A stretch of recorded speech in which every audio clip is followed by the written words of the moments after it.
પણ પોલીસ અધિકારીઓ અહીંયા છે અને ગુજરાતના જેટલા પણ ઈમાનદાર અને નિષ્ઠાવાન પોલીસ અધિકારીઓ છે એમને ચૈતર વસાવા સલામ કરે છે, એમની વર્દીને સલામ કરે છે।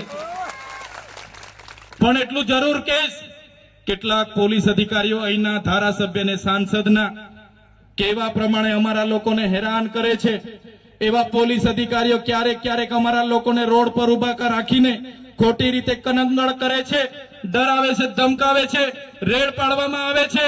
ત્યારે એવા પોલીસ અધિકારીઓ જે પણ હશે એવા પોલીસ અધિકારીઓને આ મંચ પરથી કહેવા માંગુ છું, અમારા લોકોને જો તમે આ પ્રકારની હેરાનગતિ કે આ પ્રકારની ડરાવવાની ધમકાવવાની ભાજપના નેતાઓની ઈશારે જો કામગીરી કરશો તો આવનારા દિવસોમાં અમારો પણ સમય આવવાનો છે, બધાનો હિસાબ કિતાબ અમે કરી દઈશું।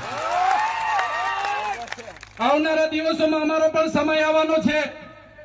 અમે પરિવર્તનની ધારા લઈને ઉપડેલા છે, મોતને મુઠ્ઠીમાં લઈને નીકળેલા છે।